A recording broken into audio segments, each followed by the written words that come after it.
안녕하세요. 오늘 DRC 101이라는 제목으로 DPNI 프로 발표를 진행할 인천연구 최우림입니다.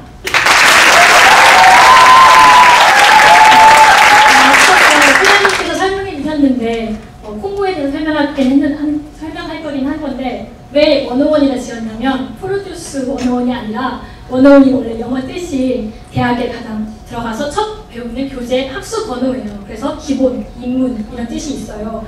그래서 저희가 아직 콩고 민주공화국에 대해서 잘 모르잖아요. 그래서 제가 오늘 콩고 민주공화국에 대해서 그 개론을 설명하고자 이런 제목을 지었습니다. 크게 이렇게 세 개로 나누어지는데 처음이랑 마지막은 그냥 하고요. 콩고 민주공화국에 대해서 전반적으로 설명드리겠습니다. 어떤 게 콩고 민주공화국인지 아시나요? 처음에 다들 헷갈리셨죠? 콩고인데 왜 콩고가 나라가 두 개지? 네. 네, 맞습니다. 다들 오른쪽입니다. 그래서 이 두 국가가 어떤 관계냐면 원래는 콩고 왕국 한 나라였는데 19세기 말에 콩고 공화국은 프랑스 식민지가 되고 콩고 민주공화국은 벨기에 식민지가 됩니다. 콩고 민주공화국에 집중해서 보면 200여 개 민족으로 구성되어 있어요. 근데 200여 개 민족보다 더 많은 210개 이상의 언어가 사용되고 있다고 합니다. 이 중에서 벨기에의 영향을 받았기 때문에 프랑스어를 공용어로 사용하고 있습니다. 콩고 민주공화국이라 하기에 너무 시간이 오래 걸려서 짧게 저는 발표하는 동안 DRC라고 부르겠습니다. 네. 두 번째로 콩고 민주공화국에 대해서 설명드리겠습니다. 저는 크게 역사, 경제 및 사회, 종교로 구분하여 설명하겠습니다.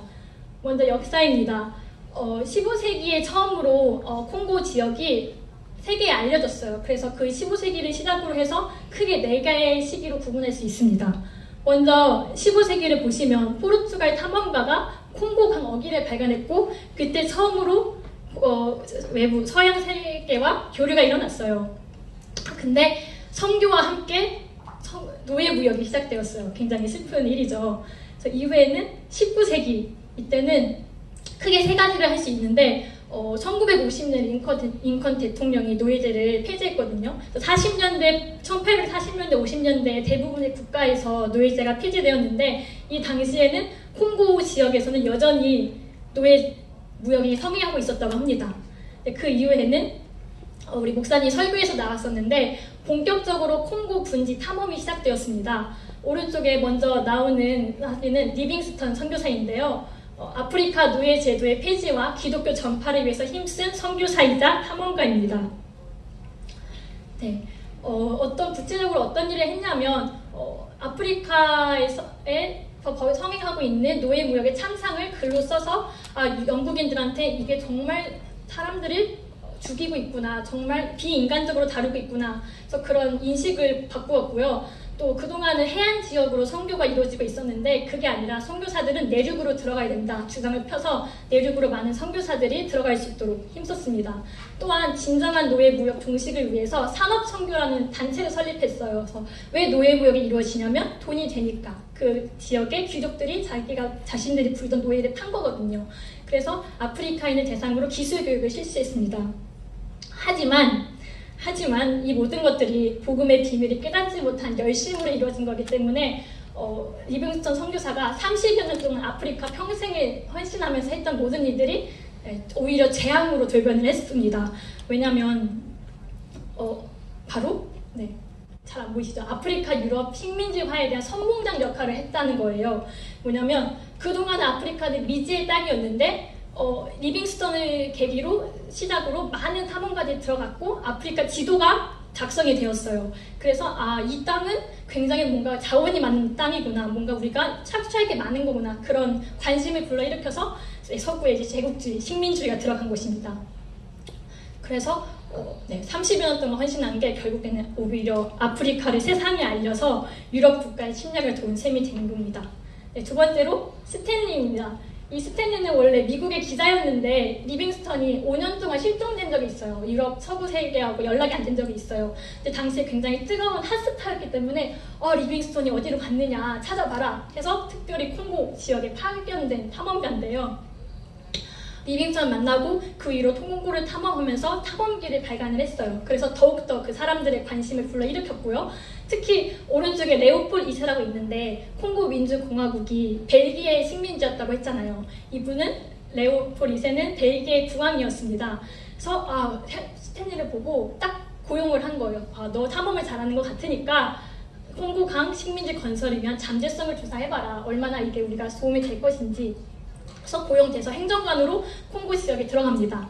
거기서 작아서 잘 안 보이시죠? 1879년부터 83년까지 4년 동안 콩고 전 지역을 돌아다니면서 400여 개 민족을 만났어요. 거기 추장을 만나서 소유권과 주권 이양 조약을 체결해요.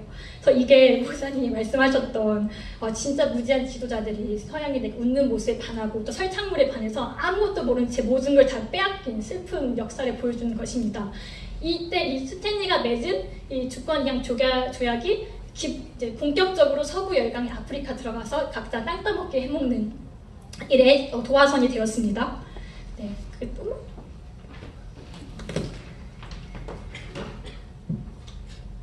그 다음에는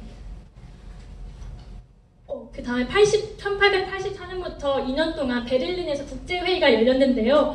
이때는 콩고를 중심으로 이제 그 서구 유럽 국가들끼리 약속을 한 거예요. 아까 좀 전에 말씀드렸듯이 땅 따먹기. 우리는 어느 땅 가져갈게. 너네는 이런 거 가져가. 조약을 체결한 건데 이때 레오폴 2세가 엄청나게 로비를 해요. 그래서 이미 주권과 통치권을 이양받았지만 합법적으로 인정받는 계기가 돼요. 이 베를린 국제회의에서.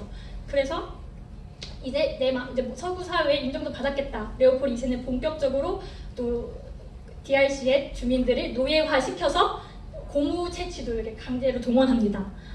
그래서 위에는 그 당시 벨기에에서 콩고 지역으로 파견된 관리인들 사이에서 전해진 말이라고 해요. 마을 전체 고무 채취량 늘리려면 중립 100명만 죽이면 돼. 이런 식으로 그냥 아무렇지 않게 그 사람들을 죽였다고 합니다. 네, 밑에는 그래서 너무나 많은 사람을 죽였기 때문에 고무 테러라고도 불리기도 하는데 이 시기에 적게는 800만 명, 많게는 2천만 명의 DRC 사람들이 죽임을 당했다고 합니다. 그래서 사진을 보여드리면 이렇게 실제로 찍은 건데 왼쪽은 이렇게 목줄을 하고 있죠. 노예들을 보여주는 거고 가운데는 어린아이들에게도 고무 채취 할당량을 주고 이거를 할당량을 채우지 못하면 손목을 다 잘라버렸어요. 아니면 죽이든지. 또 가족들 한 명을 인질로 붙잡아서 너네 가족 살리고 싶으면 할당을 채워와. 안 그럼 죽일 거야. 이런 식으로 했고 오른쪽 위에 있는 사람이 스탠리예요. 아까 말씀드렸던. 그래서 그 주권 이양 조약을 체결할 뿐만 아니라 콩고가 벨기에 그 레오폴 2세 식민지가 된 이후에도 용병을 앞세워서 막 그 고무 농장을 보내고 굉장히 앞잡이 노릇을 하는 사람이에요. 또 마지막에는 채찍질하는 모습이죠. 그래서 이렇게 심한 폭압을 저질렀는데 이 사진이 이제 서구 세계에 나갔어요. 그래서 이건 아니다라는 국제적인 비난을 받자 이제 벨기에 그 레오폴 2세가 그 비난을 이기지 못하고 대신 벨기에 국가에다 넘겨두었어요. 그래서 그 다음부터 52년 동안 벨기에 직접 통치를 받았습니다. 그래서 이거를 레오폴 2세의 그 통치 기간과 52년 합치면 약 80여 년 동안 콩고 민주공화국은 식민 지배를 받은 거예요. 그랬죠? 그리고 이제 20세기 1960년 6월 30일에 그 고대한 독립이 이루어졌습니다. 하지만 이 기쁨이 오래가지 않았는데요. 왜냐하면 독립 이후에 계속되는 분쟁이 일어났기 때문이에요. 그래서 위에는 크게 4가지만 보여드렸는데 이것 외에도 크고 작은 분쟁이 정말 많이 일어났어요. 그래서 저는 여기서 한 가지 소개해드리고 싶은 거는 2차 콩고 내전입니다. 1998년부터 2003년까지 일어난 건데 아프리카판 1차 세계대전이라고 불린다고 합니다. 왜냐하면 콩고를 중심으로 주변 국가, 르완다, 우간다 등 8개국 나라가 콩고로 들어와서 전쟁을 벌인 거예요. 네, 그래서 그 당시에 보시면 알 수 있듯이 집단 학살, 강간, 고문, 질병 등으로 400만 명 이상이 사망했고 2,500만 명 이상의 난민이 발생했다고 합니다. 그래서 지금 아직도 많이 그게 해소되었다고 하지만 여전히 콩고 내에 반군이 활동하고 있고 여전히 그 유혈투쟁 사태가 벌어지고 있습니다. 그래서 여기서 좀 의문이 드실 텐데 아프리카 생각하면 콩고 생각하면 그렇게 잘 사는 나라가 아닌데 어떻게 전쟁을 계속해서 할 수 있을까? 전쟁하려면 돈이 필요한데 궁금하시지 않으신가요? 네, 전 궁금했는데요. 지속 원인은 콩고는 자원이 정말 풍부한 나라예요. 특히 여기 왼쪽 위에 3TG라고 쓰여 있는데 이게 뭐냐면 가전제품 생산할 때 반드시 필요한 광물 자원이에요. 텅스텐, 탄탈륨, 틴, 주석, 금 이렇게 돼 있는데 이게 다 풍부한 국가예요. 그래서 오른쪽은 탄탈륨을 광산에서 채취하는 모습이라고 합니다. 그래서 이 반군이든 정부군이든 이 광물 자원을 팔아서 번 돈을 전쟁 자금으로 이용하는 거예요. 저 밑에 표는 보시면 2009년도의 표인데 가장 오른쪽에 네모박스 치신 걸 보시면 percentage contribution to conflict 해서 이 각 4개의 자원을 팔아서 본 돈 중에 100원이면 100원 중에 얼마가 전쟁 자금을 쓰였느냐라는 건데 다 보시면 60%. 그러니까 저희가 핸드폰을 샀다면 저희가 어떻게 보면 콩고 대전에 도움을 준 거예요.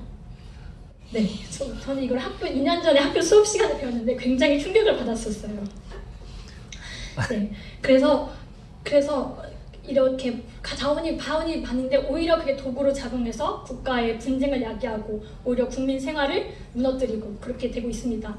또 한편으로는 지속 원인의 광물 자원과 서방 국가라고 쓰였잖아요. 서방 국가에서 우리나라도 포함해서 전자제품 얼마나 많이 생산을 해요.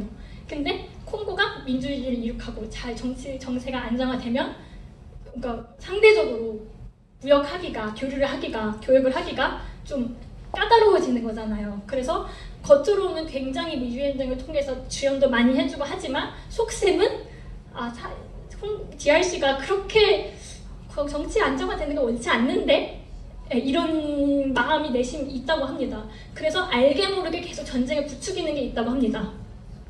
네, 그렇고요. 다음은 이제 경제 및 사회에서 2015년 왼쪽은 GDP인데 GDP 구성을 봤어요. 그래서 광산업이 22%, 농업이 37%, 제조업이 19%라고 합니다. 광산업은 좀 전에 말씀드렸듯이 광물자원이 풍부하기 때문에 농업은 콩고 민주공화국이 우리나라 국토의 23배예요.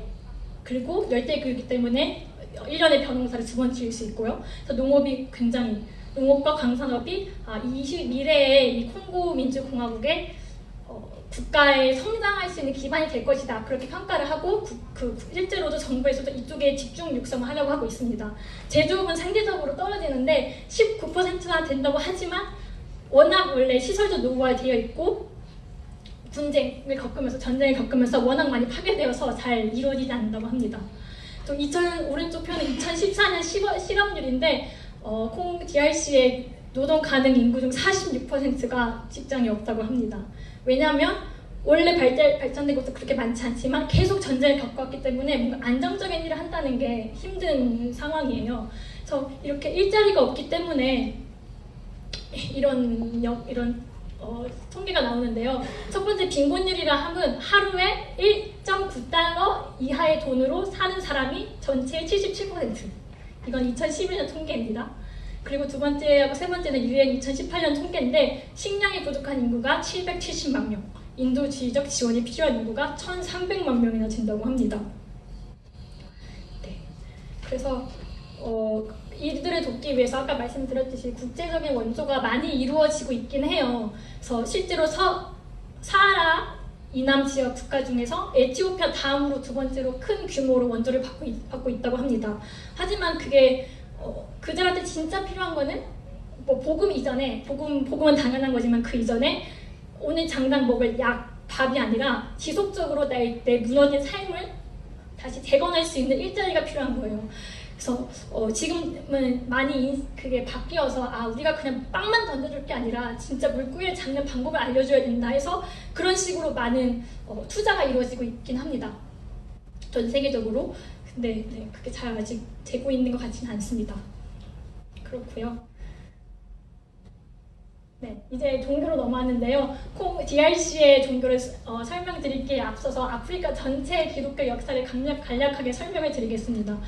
우리 사도행전 8장에 나와 있죠. 빌립 집사가 이사야서를 읽으면서 막 고민하던 에티오피아 내시를 만나서 복음을 설명해 줬다. 그때가 기록된 유대를 넘은 첫 선교의 시작입니다.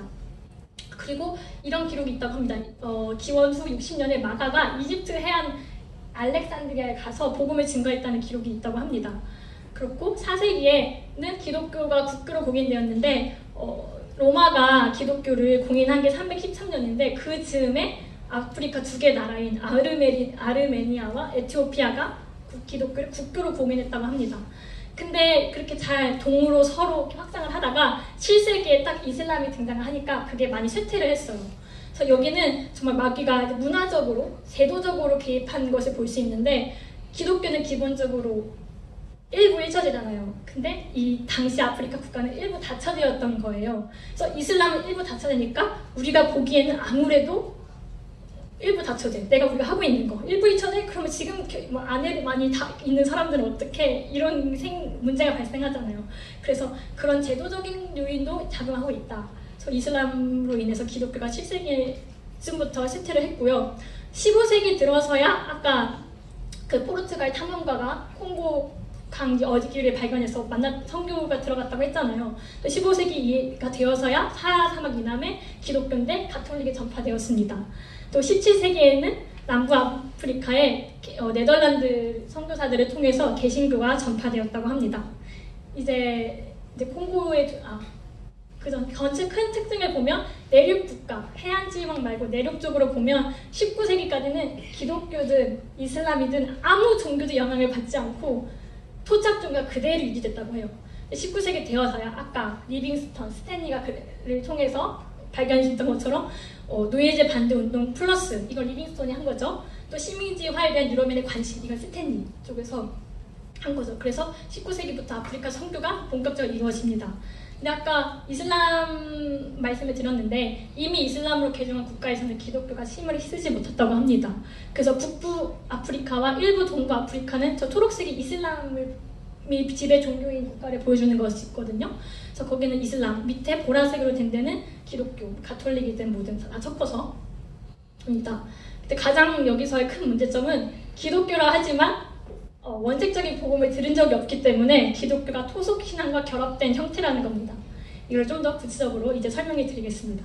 이거는 DRC의 종교 구성인데 보시면 카톨릭이 50%, 개신교 20%, 킴바보 교회 10%, 무슬림 10%, 기타 종교가 10%예요. 특징을 보면 유럽 선교사들이 그래도 많이 들어왔기 때문에 기독교가 절대 다수라고 합니다. 또 이렇게 통계를 막 찾아보다가 되게 재밌는 걸 발견했는데 이런 질문이 있었어요. 당신의 삶에 종교가 얼마나 중요합니까? 그래서 이 아프리카뿐만 아니라 뭐 아시아, 뭐 서양 다 통계를 내봤는데 콩고 민주공화국은 82%가 매우 중요하다. 근데 한국은 17%.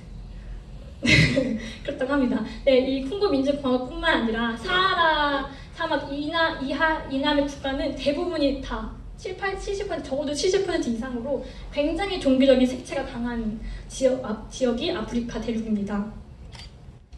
네, 그렇고요.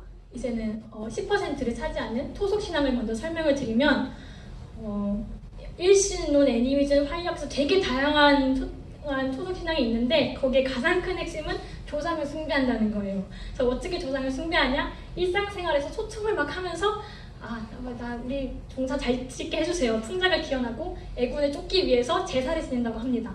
왼쪽 사진은 이제 주술사가 이렇게 치유하는 거고요. 오른쪽은 이제 우상을 조각하는 장면입니다. 이제 다음으로 기독교인데 다 합치면 80%가 기독교예요. DRC는. 네, 지배 종교인데 문제는 아까 말씀드렸듯이 기독교의 형식을 따른 토속 신앙이라는 거예요. 그래서 귀신, 정령, 초자연적인 힘을 굉장히 신뢰하고 직접적인 기도보다는 왜 절대자를 찾느냐? 조상들에게 제사드리기 좋은 절대자를 찾는 신앙이 이 아프리카 대륙의 기독교에 들어가 있다고 합니다. 그래서 특히 아프리카 독립교회라는 게 있는데 굉장히 토속 신앙의 색채가 강한 교회들이에요. 예를 들면 아까 말씀드린 킴방구 교회, 콩고 민주공화국 전체 10%를 차지하고 있는 킴방구 교회는 이단이에요. 그래서 킴방구라는 사람이 세운 건데 킴방구가 누구냐면 나는 모세의 치유의 비전을 받은 하나님의 예언자다. 나의 아들과 손자는 성령의 현신이다 하면서 네, 하나님 믿는다고 이단이에요. 근데 전체의 10%를 차지한다는 점. 이게 기독교라고 한다는 점. 되게 놀랐습니다. 그래서 정말 원칙적인 복음이 한 번도 들어가지 않았기 때문에 한국도 한국도 샤머니즘과 결합한 형태잖아요, 기독교가. 그래서 복음이 창세기 3장 15절 진짜 그리스도가 들어가지 않았기 때문에 자연스럽게 내가 가지고 있던 기질을 가지고 기독교를 이용하는 그런 식의 기독교가 지금 아프리카, 특히 DRC에 있습니다. 이제 마지막으로 아프리카 선교의 첫 열매, 네, 제목 잘 지었죠? 네, 하겠습니다. 네, 목사님께 임한 만남의 축복으로 말미암아서 아프리카 또 콩고 민주공화국, 그것도 대학교 현장의 선교의 문이 열렸습니다. 한 번도 제대로 된 올바른 복음을 듣지 못해서 하나님을 믿는다고 하지만 역사 내내 철저하게 마귀에 의해서 고통받고 살아온 아프리카 땅에 선교의 첫 열매를 맺는 역사가 이제 6월달에 예수사랑교를 위해서 시작됩니다. 한편으로는 이미 한국에서 하나님의 계획 속에 우리가 만남이 있습니다. 바로 자유대학교에서 최고의 엘리트로 졸업하고 지금 한국에 와서 공부하고 있는 카를로스와 멜렉인데요. 그래서 정말 제가 이걸 준비하면서 봤는데 어떻게 한국으로 유학을 와서 예수사랑교를 만났고 함께 세계 복음화를 진행하고 있는지 정말 이게 하나님의 인도가 아니면 불가능한 일이다. 이게 되게 당황스러워서요. 네, 되게 감사하다. 이런 만남을 주셔서 감사하다. 이런 생각이 들었어요. 그래서 이들이 우리 청년부에게 콩고 민주공화국을 위해서 어떤 기도를 해줬으면 좋겠는지 기도 제목을 보내왔습니다. 영상으로 만들었으니까 함께 잠깐 보시겠습니다.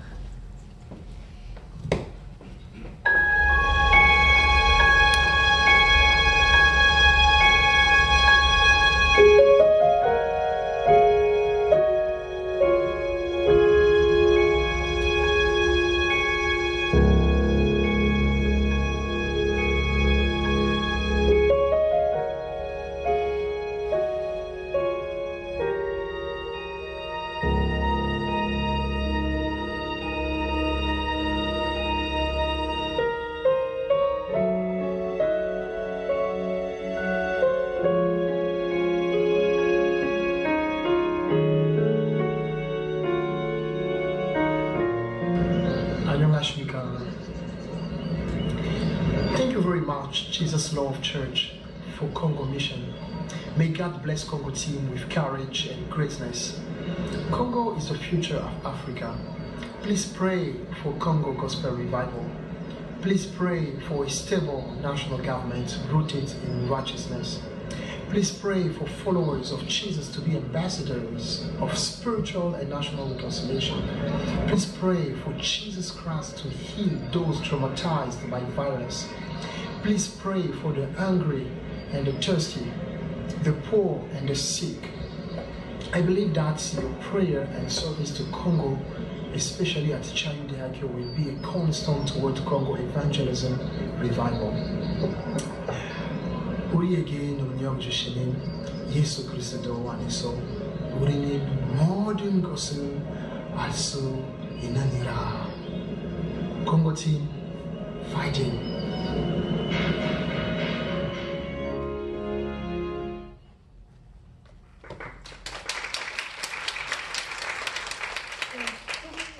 전에 나온 카를로스는 이번에 목사님과 함께 콩고 사역에 함께 동참한다고 합니다.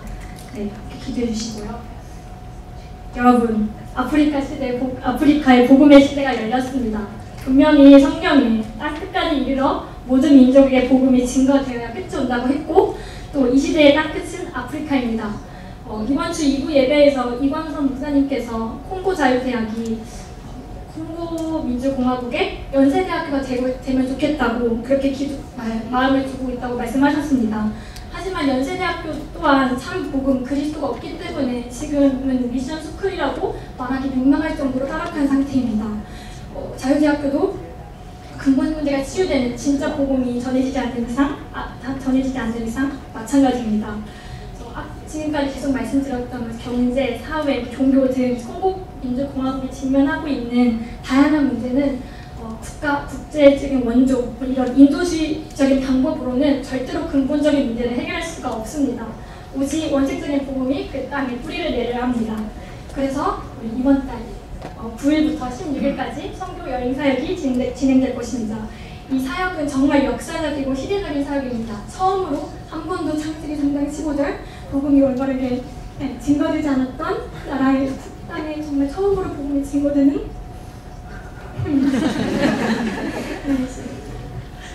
기회가 왔습니다. 저 자유대학교 청년들이 정말 이 한 번의 만남을 통해서 원시적인 복음과 정말 김성호 목사님 전도자의 만남을 통해서 복음을 올바르게 깨닫고 그들이 한국으로 초빙되어서 올바르게 훈련을 받아서 진짜 영적인 엘리트가 되어서 다시 콩고 땅에 다시 선교사로 파송되어서 그들을 통해서 복음이 증거되고 그들을 통해서 정말 70개가 아프리카 나라에 그동안 한 번도 들어보지 않았던 한 번도 들어보지 못했던 복음을 증거해서 정말 이제는 토속신앙 그냥 빌고 그냥 가난에서 쪄들어 살고 있는 그런 상황에서 벗어나서 정말 아프리카 시대를 여는 복음운동의 사역이 이번 선교여행을 통해서 반드시 일어날 것입니다. 그래서 우리 청년부는 기도해야 됩니다. 합심해서 기도도 해야 되고 관심도 가지고 물질도 같이 헌신해야 합니다. 반드시 결산의 때가 온다고 말씀하셨습니다. 시대적인 이 전도 사역의 선교 사역의 동참에서 우리 모두 다 복음의 첫 열매로서 우리는 한국의 복음의 첫 열매잖아요. 그래서 우리가 함께 기도해서 정말 아프리카 땅의 선교의 복음의 첫 열매가 세워지도록 그 기록을 남기는 참 축복을 누리는 증인들 되시기 바랍니다. 네, 이상으로 오늘 발표를 마치겠습니다.